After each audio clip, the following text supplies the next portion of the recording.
Kapan waktu penyembelihan? Waktu penyembelihan setelah terbit matahari di agak-agak kira-kira matahari qaida ram'in, setinggi tombak. Setelah diukur matahari setinggi tombak itu 12 menit. Jadi matahari naik setinggi tombak 12 menit dari syuruk. Saya lihat di jam Batam matahari terbit jam 6:05. Tambah 12 jam 6:05 tambah 12 jam 6:17. Itu sudah boleh sholat sunat. Jadi waktu yang terlarang itu kapan Pak Ustaz? Waktu terlarang, waktu 2 tanduk setan, qarnai setan adalah dari sejak terbit matahari sampai matahari setinggi tombak. Setelah diukur menurut ilmu astronomi 12 menit. Itu waktu terlarang. Kenapa disebut waktu tanduk setan? Ketika matahari naik dari permukaan bulat matahari, selama 12 menit datang setan menghampiri. Jadi ini lambang setan ya. Makanya orang-orang metal itu setan. Metal setan. Tanduk setan, kornai setan. Tengok lambang red devil, tanduk setan 2. Maka lewatkan itu sholat. Di agak-agak kira-kira cukup 2 rakaat dan cukup untuk motong kambing, membagi. Itu sudah boleh. Jadi kalau begitu, kalau ada orang motong jam 7.30, jam 6.30, tapi umumnya di tempat kita itu sholat id kalau di Pekanbaru jam 7.30 setelah sholat id barulah dipotong. Misal tinggal di negeri non muslim, Papua, mana tahu ada saudara kita, dia mau berkurban sendirian, kapan dia baru boleh motong? Itu cara ngukurnya. Agak-agak matahari terbit, lewatkan 12 menit, agak-agak sholat untuk 2 rakaat dan khutbah. Jadi kalau begitu jam 6.30 atau jam 7 sudah boleh. Habis sholat subuh langsung motong, tidak disebut kurban.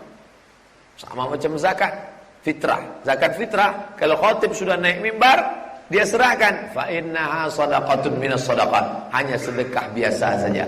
Begitu juga dengan kurban ini, kalau dia motongnya tidak menurut waktu tadi, tidak dianggap sebagai kurban. Ini penting.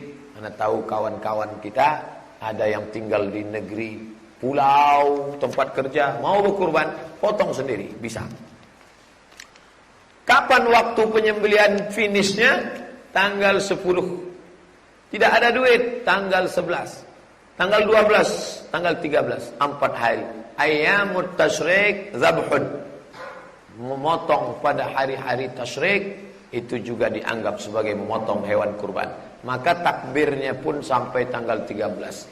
Salat asar tanggal 13 masih bertakbir Allahu Akbar, Allahu Akbar, Allahu Akbar, la ilaha illallah, Allahu Akbar, Allahu Akbar, walillahil hamd, sampai tanggal 13. Kemarin Idul Fitri saya sholat zuhur, selesai sholat zuhur imamnya bertakbir Allahu Akbar, makmum sudah senggol-senggolan, lupa, disangkanya sholat Idul Adha. Idul Fitri setelah khatib naik mimbar tidak lagi ada takbir untuk id, adapun takbir untuk berzikir tidak dilarang. Selanjutnya ada hadis melarang tidak boleh motong malam. Bagaimana kalau siang sibuk, orang macet total, pulang sampai rumah jam 6, salat maghrib, besok gitu lagi. Bagaimana ini? Boleh tidak motong malam? Datang ustaz membacakan hadis, annahu naha anidz zab'i bil lail, Nabi melarang motong di waktu malam.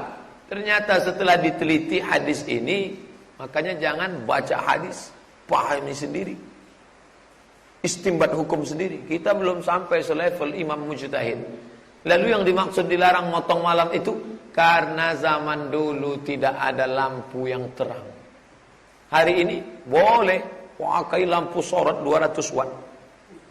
Zaman dulu bapak ibu tahu sendiri pakai obor, silap-silap salah potong. Dilepas talinya, lompat sapi, hilang. Tak jumpa, gelap. Adapun di tempat kita, tanah lapang, lalu kemudian lampu terang, orang ramai. Maka kalau mau motong malam, boleh. Mana tahu terjadi. Maka buku ini menjawab.